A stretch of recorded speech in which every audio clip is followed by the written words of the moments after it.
Question 50-50 number के, normalisation होगा, कोई सेक्शनल कट ऑफ नहीं है। टोटल 200 नंबर का पेपर है, 1 घंटा मिलेगा और इसमें ही आपको मैक्सिमम स्कोर करना है। ठीक है, टीयर 1 क्वालिफाइंग है, ये मेन चीज़ें होगी एग्जाम के बारे में। ठीक है, अब टीयर 1 को क्लियर करने के लिए आपका टारगेट स्कोर क्या होना चाहिए, क्या दिमाग में चलना चाहिए? अभी आप मॉक दे रहे हैं या प्रीवियस ईयर आप पेपर्स के मॉक फॉर्म में दे रहे हैं तो क्या रहेगा?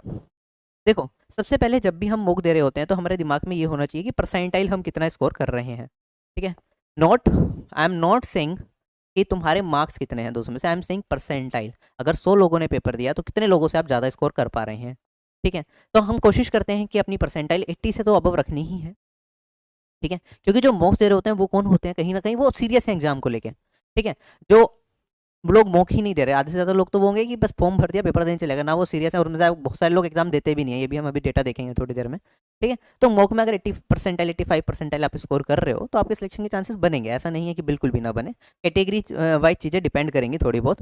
ठीक है, तो कोशिश करनी है अपनी मैक्सिमम परसेंटाइल आप मॉक में जब भी देखें तो बना के रखें। 90% अब अगर आप चल रहे हैं अनरिजर्व कैटेगरी से तो बहुत अच्छा है। ठीक है, टीयर 1 क्वालिफाई होने के बहुत अच्छे चांसेस आपके आराम से रहेंगे। बट अभी हम मार्क्स के बेसिस पे बात करेंगे, एग्जैक्टली आप कैसे मूल्यांकन करें कि अगर हाँ इतना कर रहे हैं तो हो ही जाएगा सिलेक्शन या लग ही जाएगा। इससे आपका कॉन्फिडेंस भी बूस्ट होगा और जो कमी रहेगी आप वो पूरी कर पाएंगे। ये आप देखेंगे पिछला 2016 से लेकर 2022 तक का सारा डेटा है, कितने लोगों ने फॉर्म भरा, कितने लोग अपीयर हुए, कितनी वैकेंसीज थी एंड ऑल। अगर मैं देखता हूँ 2016 में 38 लाख लोगों ने फॉर्म भरा था सबसे ज़्यादा, और उसके बाद 2022 में 34.8 लाख लोगों ने फॉर्म भरा है। तो कंपेरेटिवली 2016 में सबसे ज़्यादा था, उसके बाद धीरे धीरे लोग कम हुए फॉर्म भरने वाले। इस बार क्योंकि नोटिफिकेशन में लिखा था 20,000 वैकेंसी है तो बहुत ज़्यादा लोगों ने फॉर्म भर दिया।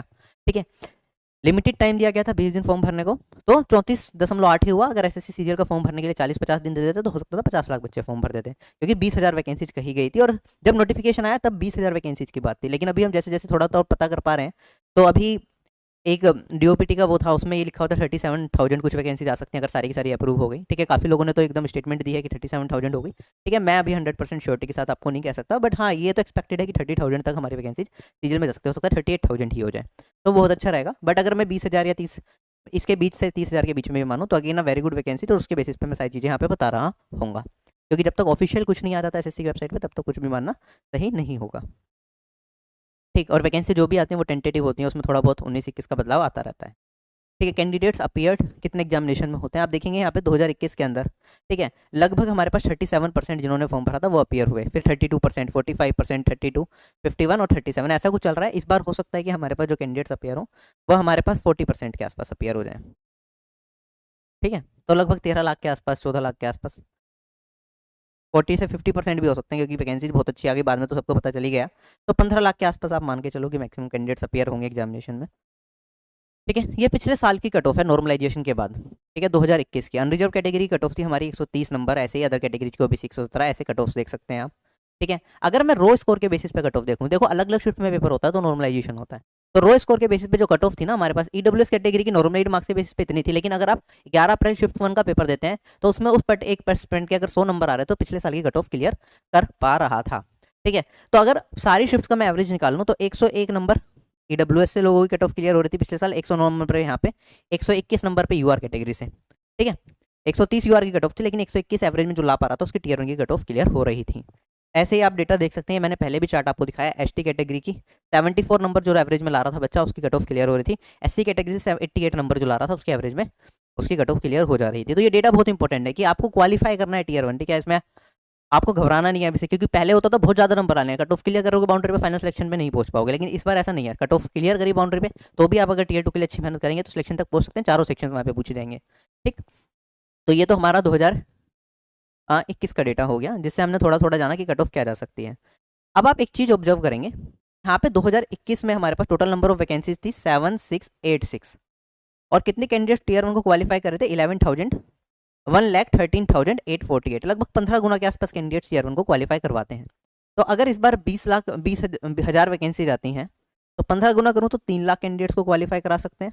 ठीक है, अगर यहाँ पे मान लो हमारे पास 37,000 वैकेंसी आ जाती हैं तो उसका भी 15 गुना अगर मैं करूंगा तो हमारे पास 5 लाख कैंडिडेट्स को टीयर 1 क्वालिफाई करवाना। अगर ऐसा होता है कि इतनी वैकेंसी आ गई तो हर तीसरा बंदा जो एग्जाम में अपियर हो रहा होगा वो टीयर 1 की कट ऑफ को क्वालिफाई करेगा, तो कट ऑफ बहुत नीचे गिरने वाली है। ठीक है, अब ये 15 गुना कैंडिडेट 2020-21 में टीयर 1 को क्वालिफाई करवाया एसएससी ने, हो सकता है इस बार, ठीक है, मोटा मोटा 10 गुना भी करवा लें, 10 गुना भी करवा लें, तो मैं ऑन एन एवरेज एक टू बी सेफर साइड की टीयर 1 को क्वालिफाई करवाएंगे मिनिमम 3 लाख बच्चों को। ठीक है, सेफर साइड, बहुत सेफर साइड लेके चल रहा हूँ। और 3 लाख बच्चों को क्वालिफाई कराया और 15 लाख बच्चों ने पेपर दिया, तो 1/5। ठीक है, तो हमारे पास हर 5 में से एक बच्चा टीयर 1 को क्वालिफाई करेगा। अगर ऐसा हो रहा है तो कट ऑफ डाउन जाएगी। ठीक है, जो पिछले साल हम देख रहे थे, पिछले साल के पेपर में अगर हमारे पास इतने इतने नंबर पे इन शिफ्ट में बच्चे टीयर 1 को क्लियर कर रहे थे, तो आप आराम से मान के चलें कि अगर आप प्रीवियस ईयर का पेपर दे रहे हैं, इससे अगर आप 5-5 नंबर भी कम ला रहे हैं, तो आपके काफ़ी अच्छे चांसेस हैं कि CGL 2022 की टीयर 1 की कट ऑफ को आप क्लियर करेंगे। तो एक रफ आइडिया आपके दिमाग में बैठ गया कि ऑन एन एवरेज अगर आप देखेंगे 95 EWS से, ठीक है, OBC से आप 104 के आसपास और UR से 115 के आसपास भी एवरेज में रो स्कोर लेके आ रहे हैं, तो आपकी क्वालिफाई होने के चांसेस बनेंगे। ठीक है, आप बहुत ज़्यादा सेफर रहना चाहें तो थोड़ा सा ऊपर रखें इससे, ये टीयर 1 की कट ऑफ क्लियर करने के लिए आपका एक आइडियल स्कोर रहेगा।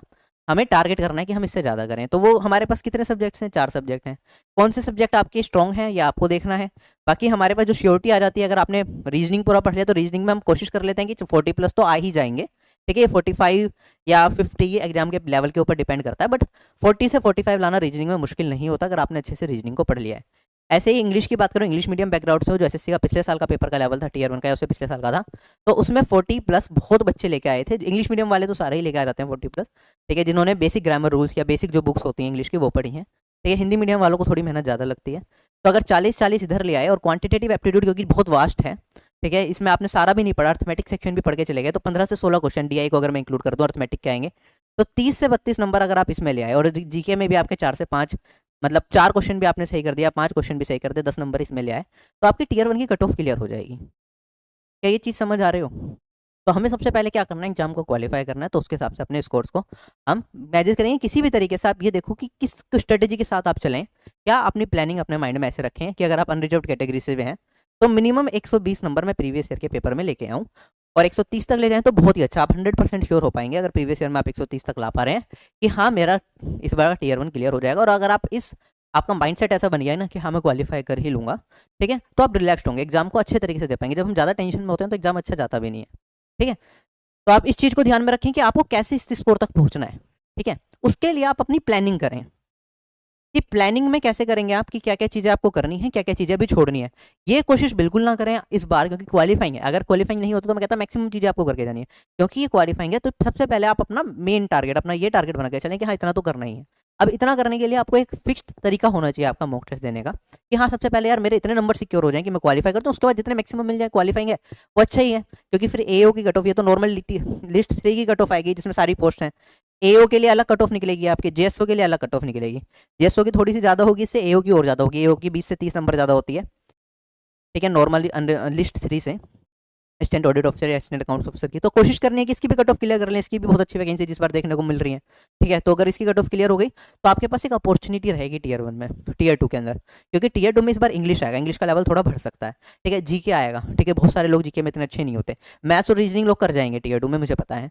लेकिन है क्या ना, अगर आपने मान लो AO की कट ऑफ क्लियर कर ली, ठीक है, मतलब 120-30 मैं ऐसे बता रहा था, इसमें 30 नंबर जोड़ दें, 150 तक आप टीयर 1 में ले आओ, AO की कट ऑफ क्लियर कर लो, तो आपके पास एक अपॉर्चुनिटी रहेगी कि AO का सिलेबस बहुत लिमिटेड होता है, 20 से 25 दिन में आप पूरा कवर कर सकते हैं, और उसमें 200 में से अगर आप अच्छा स्कोर कर गए तो AO की पोस्ट आप कवर कर सकते हैं। ठीक है, तो AO को भी टारगेट कर सकते हैं आप अच्छा करने के लिए। जो लोग ऑलरेडी अच्छा कर रहे हैं थोड़ा सा और मूव अप करेंगे, अदरवाइज आपके जो लिस्ट 3 में जो मैक्सिमम लोग क्वालिफाई करेंगे, आपको उसमें क्वालिफाई करना है, उसमें क्वालिफाई कर रहे हो तो आप टीयर 2 के हिसाब से भी प्लानिंग कर सकते हैं। आई होप थोड़ा सा आपको आइडिया लगेगा। ऐसे CGL 2020 के पेपर भी आप मॉक फॉर्म में दे सकते हैं यहाँ पे। ठीक है, कट ऑफ ओवरऑल इसकी अनरिजर्व कैटेगरी 132 गई थी नॉर्मलाइज स्कोर पे। रो स्कोर के बेसिस पे आप कट ऑफ यहाँ पे देख सकते हैं अनरिजर्व कैटेगरी की कैसी कैसी रही थी, किस किस शिफ्ट में।